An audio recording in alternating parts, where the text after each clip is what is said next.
Harper's poetry, novels, and lectures, and the enduring legacy that not only informs us of her impactful life that she lived from 1825 to 1911, but relevant to the challenges that we face today. I invite you to enter a space of wonder. Be prepared to engage and be amazed by this performance. Please give a warm Morgan Bears welcome to our honored guest and Dr. Lynette Young-Overby. Thank you.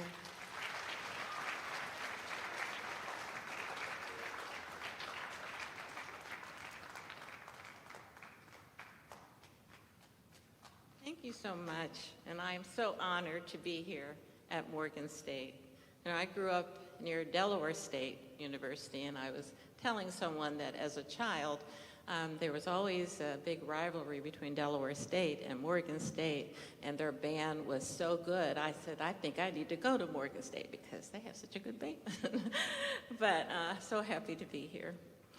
So since 2012, the Sharing Our Legacy Dance Theater has worked with several artists and scholars to create productions based on the lives of little-known African Americans, as you just heard. And most of the productions have focused on individuals who lived during the 19th century.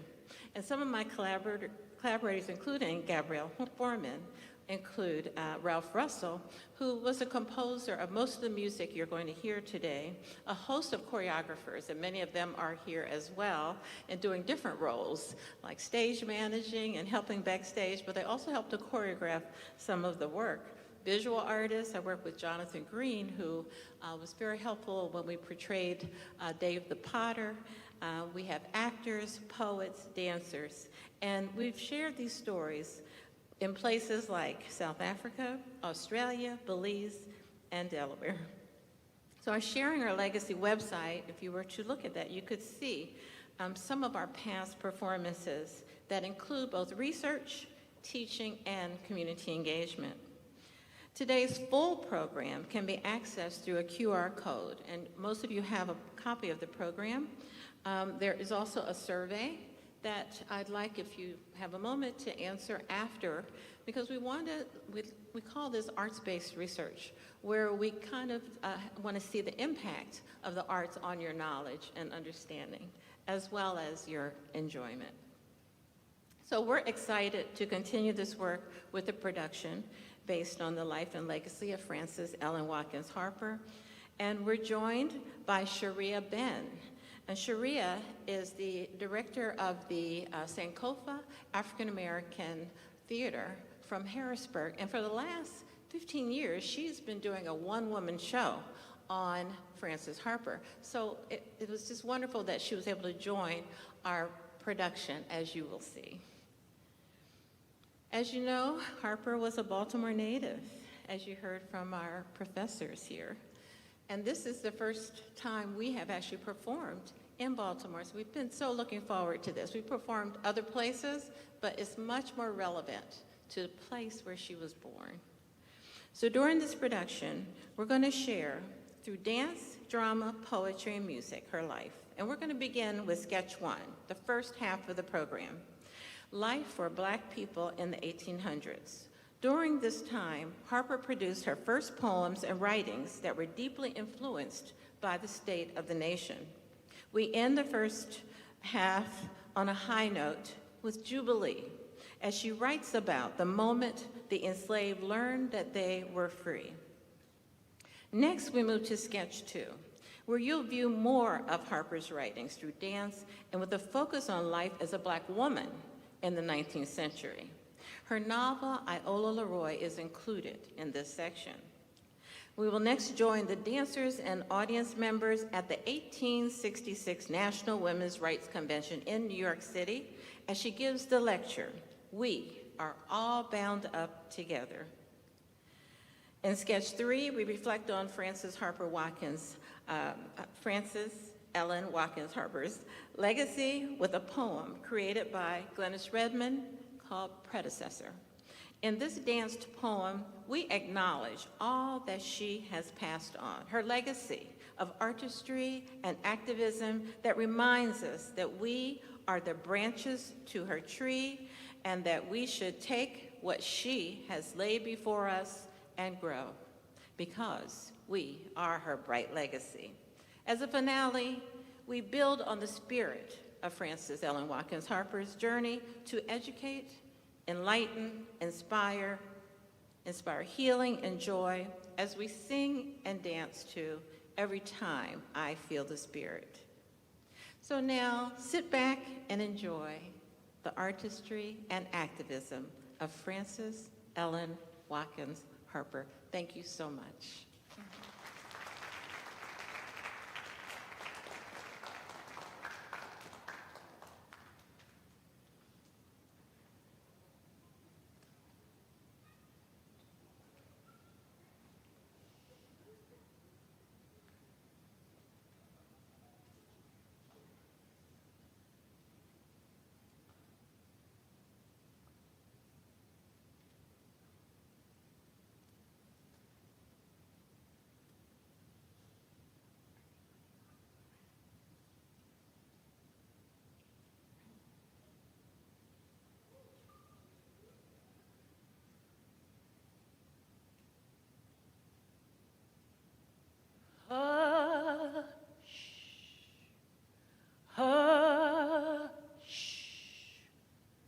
Somebody's calling my name. Hush, hush. Somebody's calling my name. Sounds like Jesus. Somebody's calling my name. Oh, my Lord, what shall I do? What shall I do?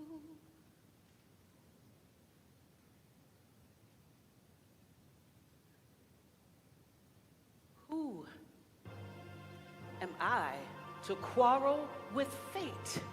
No squabbles here with the divine. Born September the 24th, 1825, I was what most Negroes were not, born free. What fortune befell me? Most would claim that I dodged the weighted shackles of slavery. But no, I still felt bogged down by its burden. But I took it on. I felt compelled to tote it. Please, catch no pity in my voice, no fish hook in my throat. Just know that I stutter, I pause, and I bow out of deep respect for those wedded to more misery than I. Well, I can barely fix my mouth to tell my story. The scales are so uneven. But my story is mine to mouth. Though prim, proper, and poised, please know that I fought. And the road laid bare before me was not paved with gold. It had pitfalls. I knew loss at an early age, an orphan by the age 3. This deep hole, it could not be filled, but I forged on, put in the quite capable arms of my Aunt Henrietta and my Uncle William. They raised me to be arrow straight. I became a pupil at my Uncle William's school, the Watkins Academy for Negro Youth. This is where I cut my academic teeth. This is where I learned to compose paper after perfect paper, one a day. The rigors of English, Greek, Latin, rhetoric. They built a keen mind on a quest, and there I went, turning over social stones, on a hunt to take on wrongs. This is where I became a poet. I would wander through those yellow woods. My eye and my soul would wander, and I would fashion beauty to the page. Try to capture my love, my yes. God spoke to me in this lovely green place, and I heard him, and I went forth. And in 21 summers of living, I stepped into my calling, and I began planting the seeds of a blessed hope. So I wrote.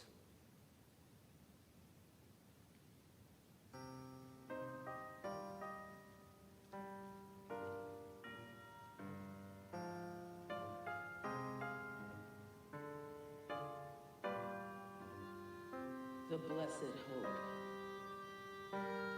Oh, touch it not, that hope so blessed,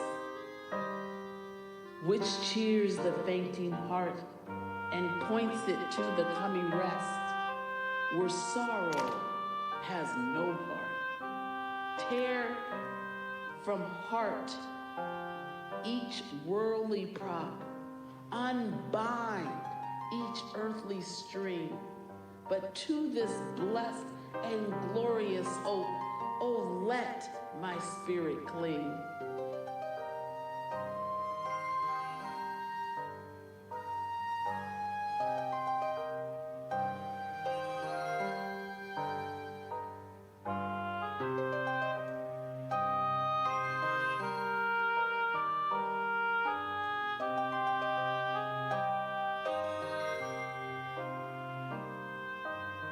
It cheered amid the days of old each holy patriarch's breast. It was an anchor to their souls. Upon it, let me rest. When wandering in the dens and caves, in goat and sheepskins dressed, appealed and scattered people learned to know this hope was blessed.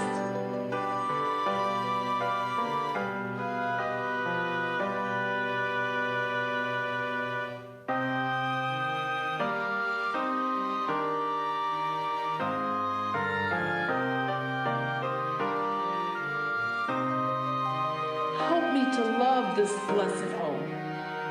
My heart's a fragile thing. Will you not nerve and bear it up around this hope to cling? Help amid this world of strife to long for Christ to reign, that when he brings the crown of life, I may that crown obtain.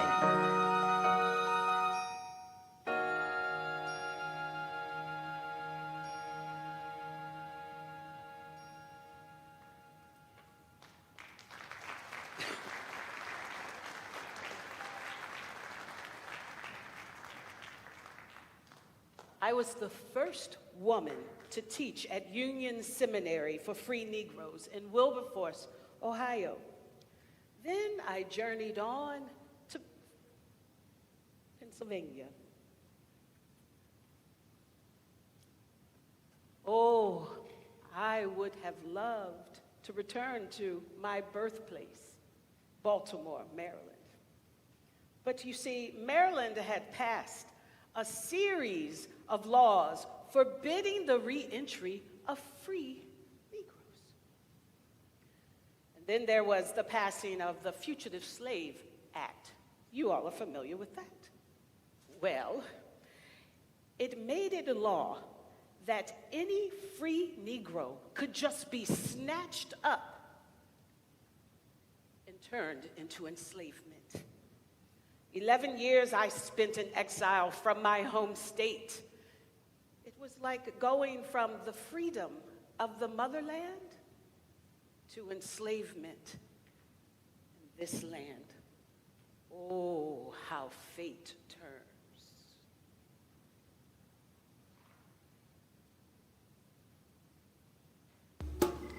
Fugitive slaves, attention. The slave hunter is among us. Be on your guard. An arrest is planned for tonight. Be ready to receive them whenever they come. The undersigned would announce to the public generally that he has a splendid lot of well-broke Negro dogs and will attend at any reasonable distance to the catching of runaways at the lowest possible rates. $100 reward. Ran away from the subscribers farm near Washington on the 11th of October.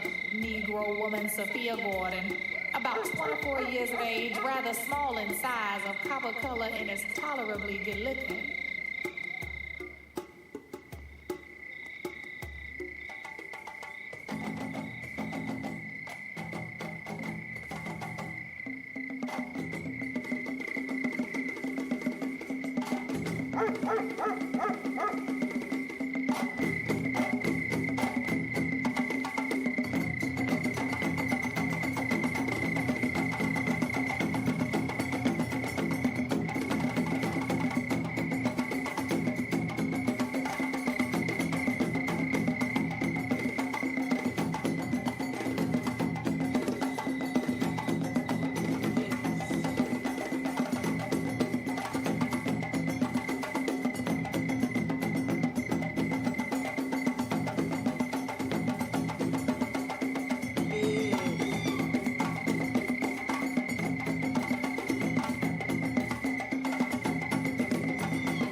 In response to the brutal state of the Negro and the enslavement of my brothers and sisters, along with education and economic disparities, I began lecturing and speaking all throughout the country.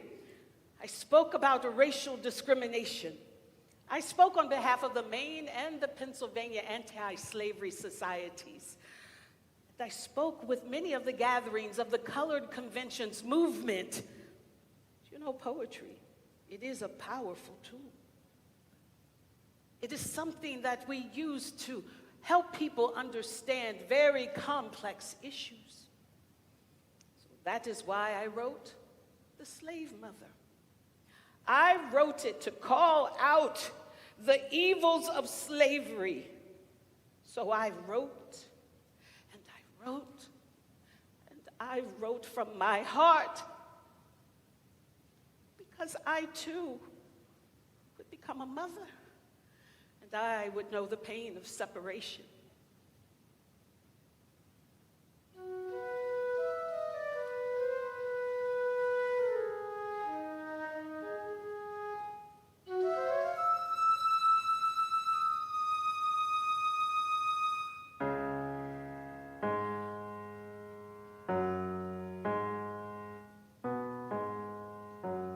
Heard you that shriek?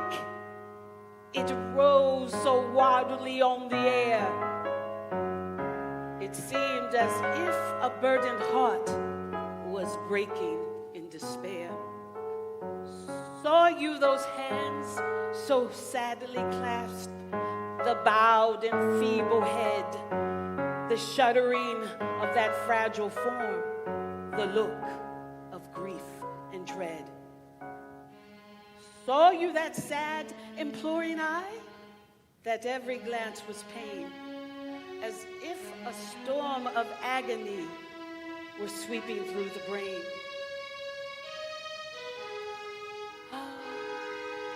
She is a mother, pale with fear. Her boy clings to her side, and in her kirtle vainly tries his trembling form to hide. He is not hers, although her blood is coursing through her veins. He is not hers, although her blood is in his veins. He is not hers. The cruel hands may rudely tear apart the only wreath of household love that binds her breaking heart. His love has been a joyous light that over her pathway smiled, a fountain gushing ever new, amid life's desert wild. His lightest word has been a tone of music round her heart. Their lives a streamlet blent in one. Oh, Father, must they part? They tear him from her circling arms, her last and fond embrace. Oh, nevermore may her sad eyes look upon his mournful face. No marvel then these bitter shrieks disturb the listening air.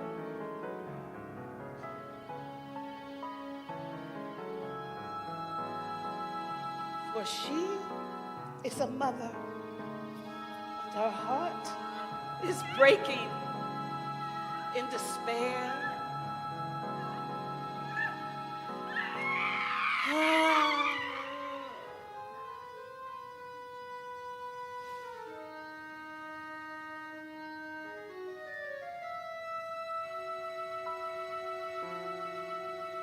So I wrote, and I wrote, and I wrote. And in 1872, sketches of Southern life poured out of my soul. I wrote it to memorialize the trials and tribulation of slavery and the joy of deliverance we felt at the end of the war for the Union. I wrote it because we were joyous for our emancipation. Oh, we danced to demonstrate the joy of our belief, the joy that filled us for the hope of the future, for a brighter coming day. The word ran through the village. The colored folks are free. In the kitchen and the cabins, we held a jubilee. Well, one morning, bright and early, we heard the fife and drum, the booming of the cannon, for the Yankee troops had come. When the word ran through the village, the colored folk are free. In the kitchens and the cabins, we held a jubilee.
We're free.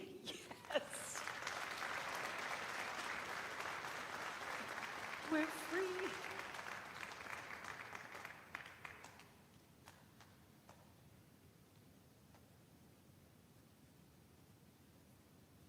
Well, the Emancipation Proclamation didn't liberate everyone. Women experienced so many inequities. I experienced it firsthand. I was married at the age of 35. I gave birth at the age of 37. And by the time I was 40, I was a widow.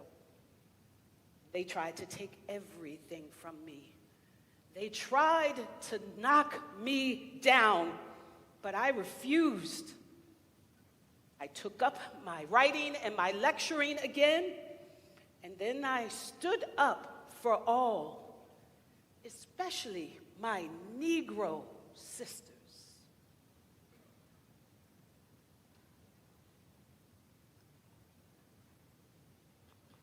Why stand and speak so? I speak and stand for the colored masses, the men, but especially the women. When my husband died, he left me alone with our 3-year-old daughter, Mary. They came and took every stick of furniture and object from my home that I own, but a looking glass.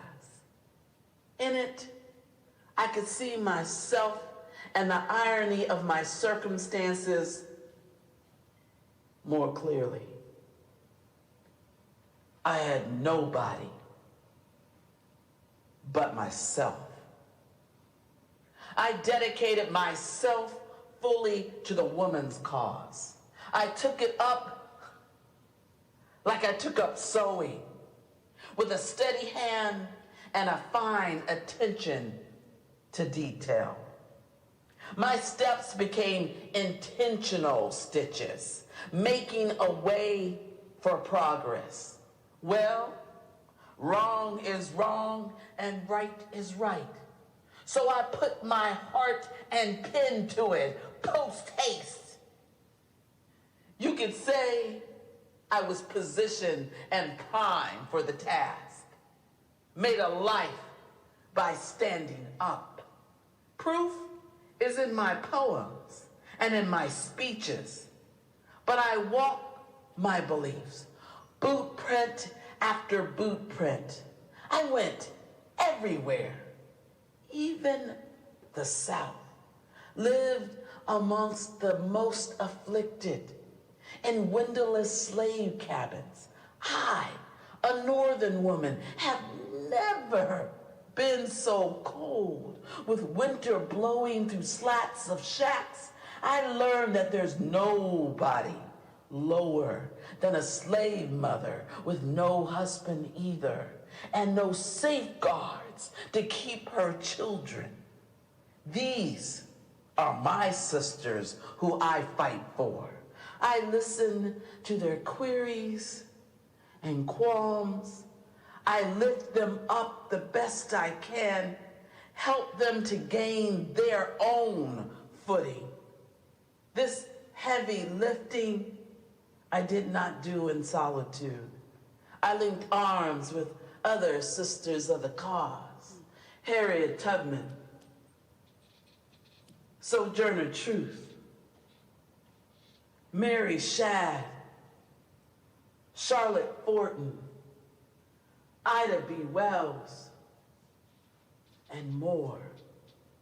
Women's work by women, for women.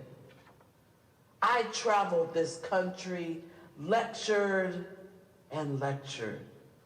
Oh, women of America, in your hands, God has pressed the sublimest opportunities that ever came into the hands of women to create a healthy public sentiment, to demand simple justice as the right of every race. Every day I wake up, I put on my boots with the grace of the Almighty and try to rise to this winged mission, press it upon everyone I meet to make a difference. No nation can gain its full measure of enlightenment and happiness if one half of it is free and the other half is fettered. I speak for those who have no say. I stand for those who have no standing. Women, I implore you to tighten your bootlaces and fasten this timely truth to heart and hands. I implore you to stand with me. I implore you to stand with me. I implore you to stand with me. Go forth and be about the business of doing this necessary, God-ordained work.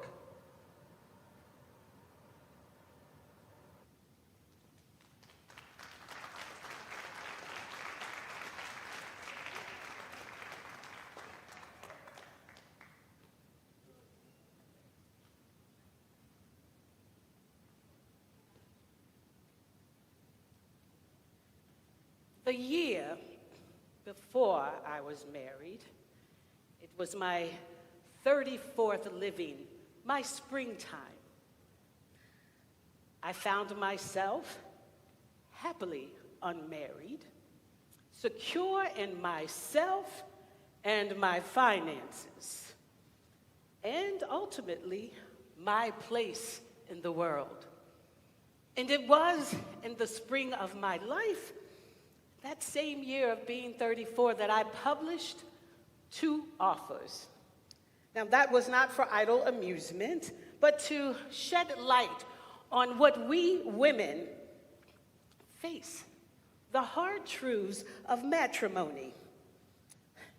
It was the first short story published by a woman of my race. I sought to show how marriage, as the world often shapes it, can stifle a woman's growth, her mind and her ambitions made small by custom.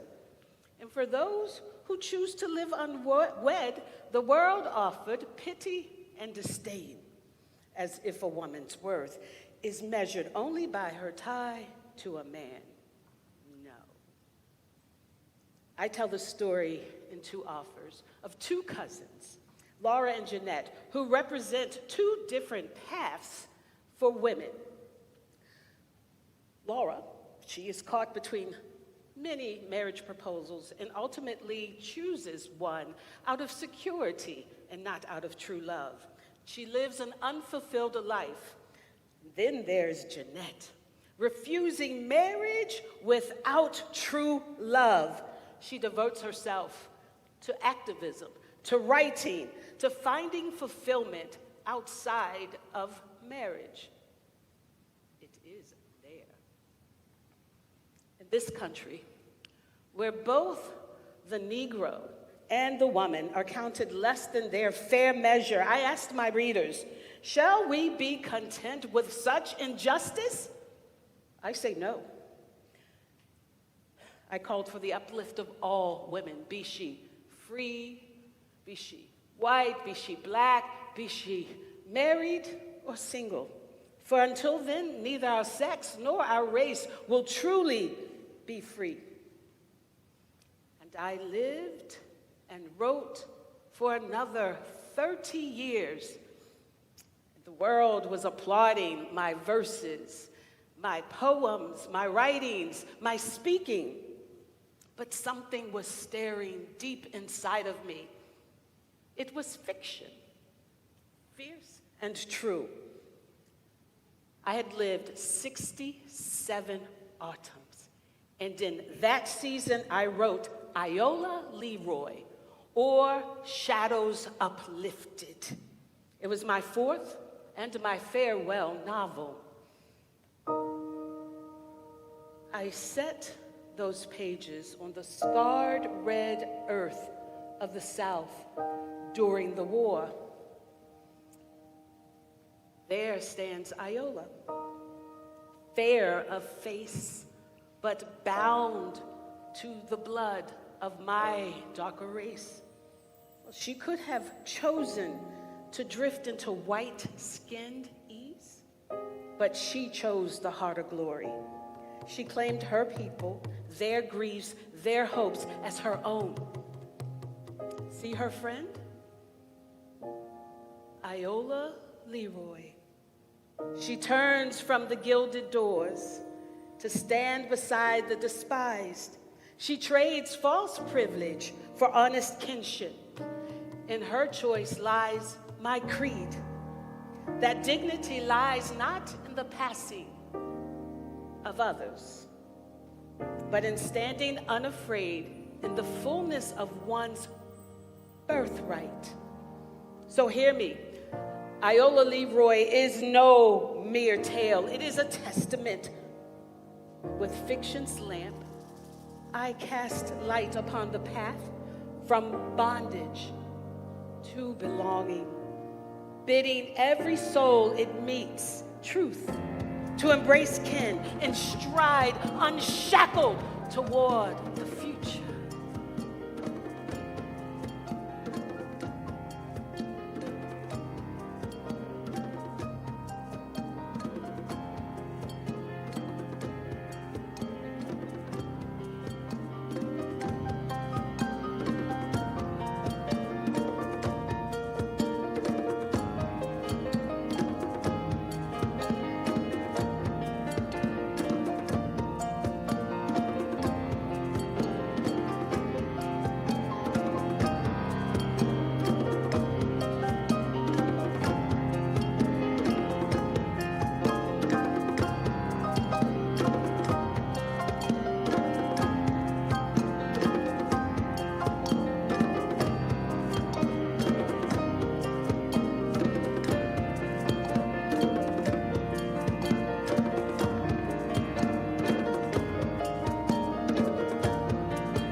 Iola Leroy is a journey from blindness to acceptance to transformation.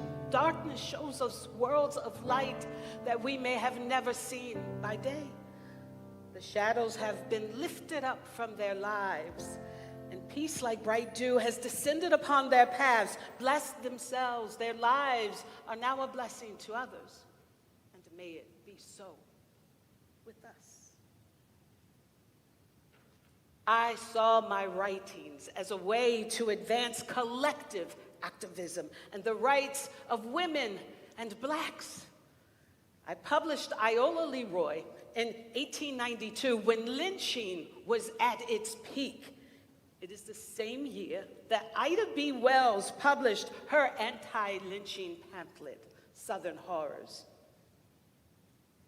where she called out the threadbare lie used to rationalize violence against black men. And what was Ida B. Wells' pen name?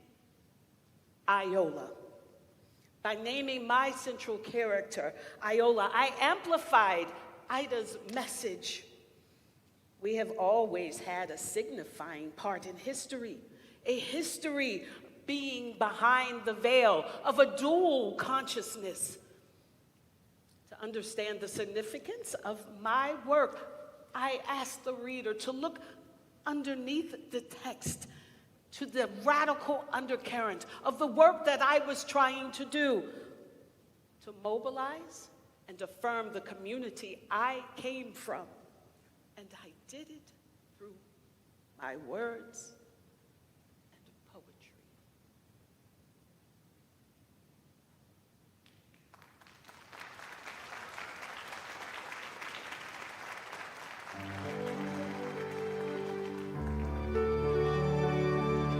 So after the emancipation, I had a new war to fight. And this time, the enemy, inequality, racism, classism, sexism, and I fought for the next 30 years for the civil liberties of every man, woman, and child. I did fight for the black man's right to vote. I must admit that I struggled to get my priorities straight at first. And then Frederick Douglass, well, he chastised me for supporting white women over being a champion for my black brethren. So I had to make a decision. And that decision was to leave the white woman's suffrage movement. I sided with my race. I knew that the black men must have the right to vote, and the plight of black women was more related to their race than their gender. In May of 1866, I was invited to address the 11th National Women's Rights Convention in New York City. Now, seated on that platform was Elizabeth Cady Stanton and Susan B. Anthony. I must admit that I did shake things up a bit. And when I finished, you could hear a pin drop.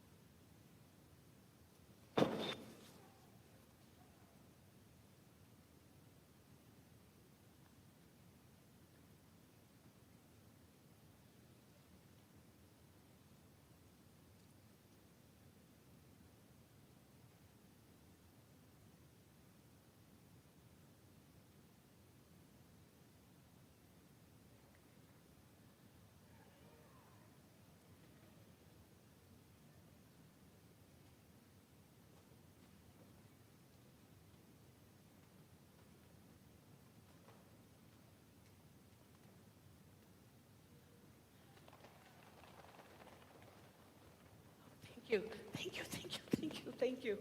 I must admit that I am somewhat a novice upon this platform, whose I'm born from a race whose inheritance has been outrage and wrong. And for most of my life, yes, I have spent fighting against those wrongs. I do not feel that I am as keenly having those rights as other women. I say then that justice is not fulfilled so long as a woman is unequal before the law. We are all bound up in one great bundle of humanity, and society cannot afford to trample on the weakest and feeblest of its members without receiving a curse in its own soul. You tried that in the case of the Negro. You pressed him down for 2 centuries. Society cannot afford to neglect the enlightenment of any class of its members. At the South, the legislation of the country was in behalf of rich slaveholders, while the poor white man was neglected. What is its consequence today? From that very class of neglected, poor white men comes the man who stands today with his hand upon the helm of the nation. This grand and glorious revolution shall not commence, and it will not reach the climax of its success until throughout the length and the breadth of the American Republic, this nation shall be so colorblind as to know no man by the color of his skin, nor the curl of his hair. It will then have no privileged class trampling upon and outraging the unprivileged classes, but will be one great privileged nation whose privilege will be to produce the most loftiest of manhood and womanhood. Going from Washington to Baltimore by train this spring, they put me in the smoking car. Yes. The capital of this nation, where the black man consecrated himself to the nation's defense, faithful when the white man was faithless. They put me in the smoking car.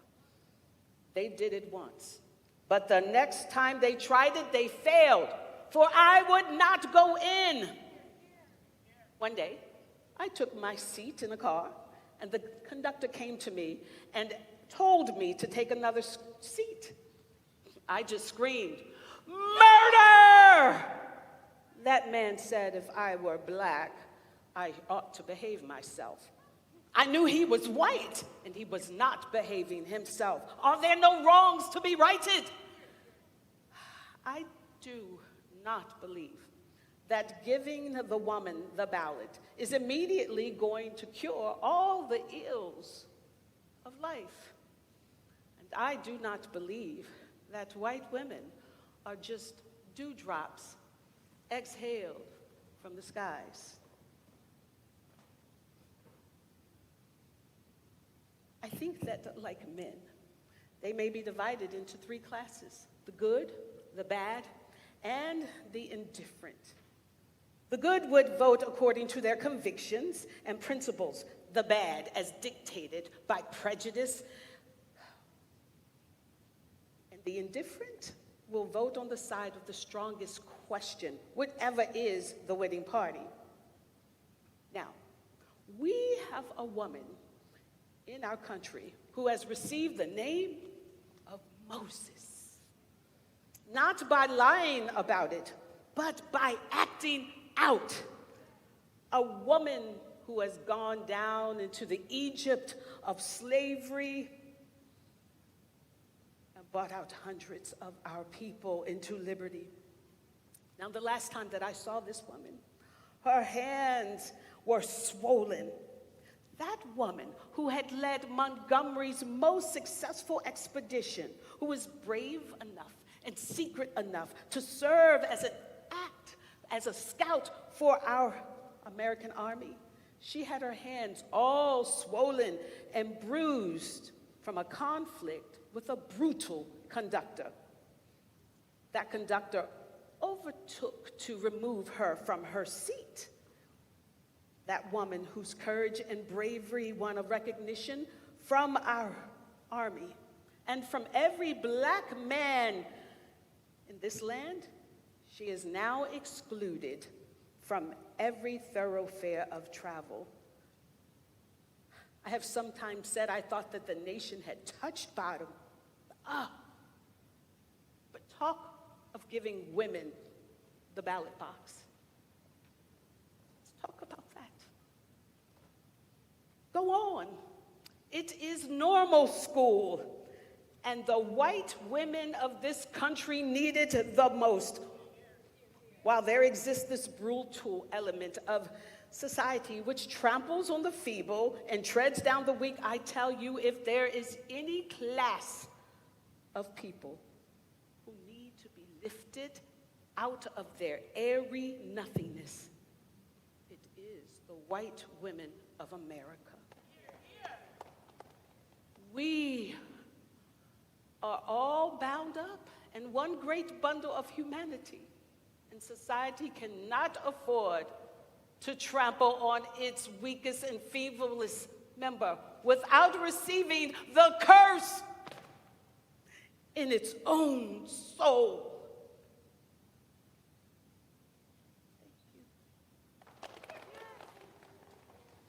Thank you. Thank you. Be brave, fight on. Be brave, fight. Fight. My life had meaning. No matter which way the turn took, I took the reins and I led myself and others to safety, away from people meant to kill and maim us. And I rode this rail to a natural end. And after 85 winters, they placed my body in an unmarked grave. Although my grave is unmarked, I know that I am leaving a mark, left a mark on you. Yes, you. And you. And you, Harriet Jacobs.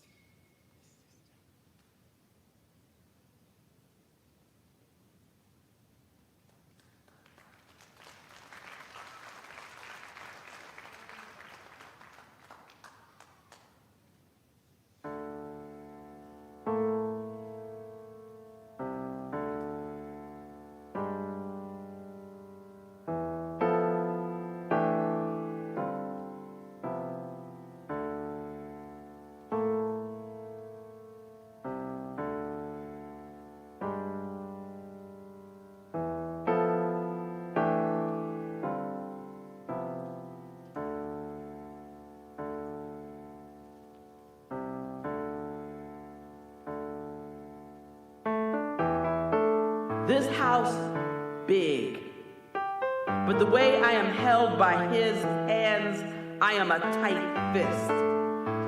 I tiptoe and flinch around every corner. Over my shoulder is where my eyes live. This body I carry, not mine. My chest heaves all day. High yellow, light bright, almost white. Whatever color I am called, his gaze burns me. So does his hands. I am kept closer than his wife. He leaves me nothing but bruised blue. I, house nigga, not one step up from, but another kind of down. House be another way to say field. He makes me feel like the dirt he walks on, upturned and plowed. His teeth, metal rakes across my skin. His mouth and his hands don't do nothing but take, rip, tear, and thrust. I bleed and breathe. Chains seen or unseen, my feet still shackled. This is not the life the Almighty meant for me, but no choice is what I got. The only place I run far is in my mind. I keep my lips shut, but every scream I don't shout is loud within me. Every scream adds up to flee. My feet become my mind. They carry me to where grandma stayed. She free. How I like to just lie down in her arms and rest for always. But ain't no rest for a hunted slave. Light bright, almost white, whatever color I am called, his gaze finds me. This body I carry, not my own. My chest heaves all day. Grandma addicts me away. When I walk through her upstairs door, I don't know if I will ever return. This attic feels like a pine box. My feet can't wander many feet yonder, but a few steps. My hands, my arms, my legs God gifted me can't stretch. I am a bent star dwelling in shuttered light. So small my world seems. Low roof and tight walls make like my grave. This attic could be a pine box closing, but in my chest, I feel an opening. Above his reach, the less I feel like a kept thing. This room dark most days, but I see myself clear. I dance a dance in this place of tight wall and roof to break his white grass. I wiggle, I weave, I work, not 7 days, 7 weeks, but 7 years of bearing heat and cold. Where rats bite the only touch I know, I am bent by this stay. But I fix my mind for when the door opens. I am ready to fling myself wide and take up any space in this world, fully free and human.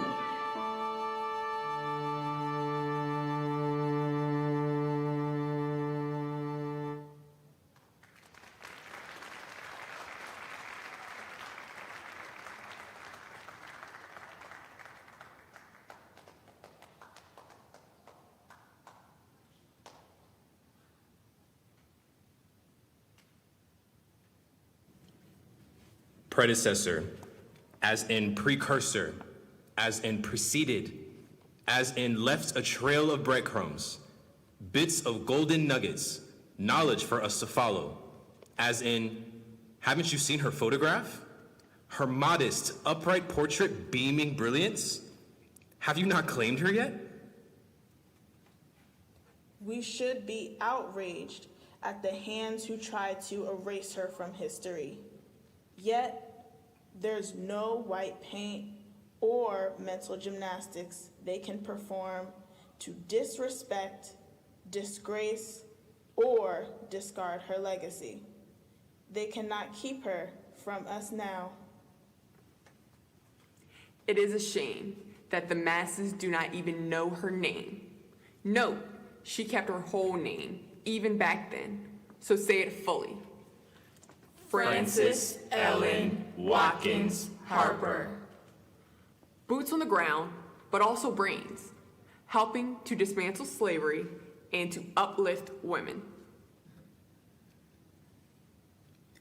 She's a precursor, a forerunner. Because she was, we are.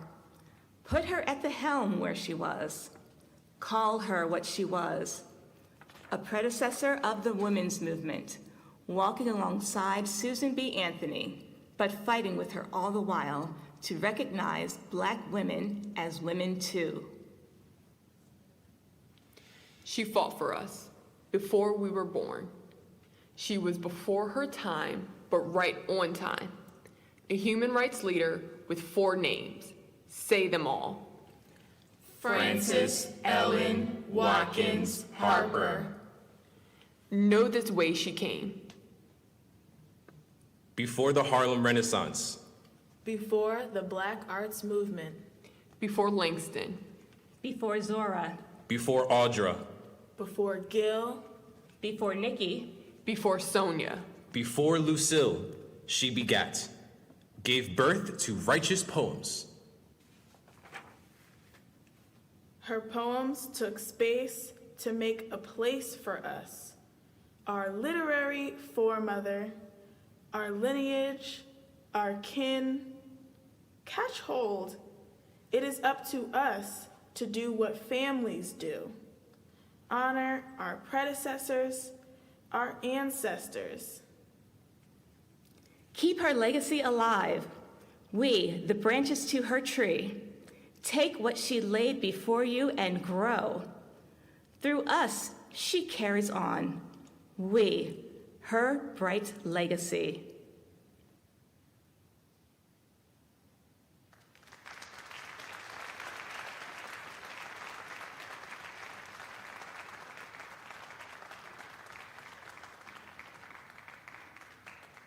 I pray that my journey has inspired a community of activists who educate, enlighten, and inspire healing and joy. And may this journey inspire you to celebrate with clapping, singing, and a dance in your soul.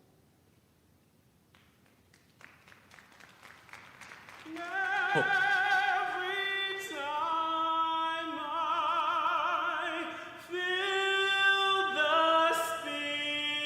Spirit moving in my heart, I will pray. Yes, every time I feel the Spirit moving in my heart, I will pray.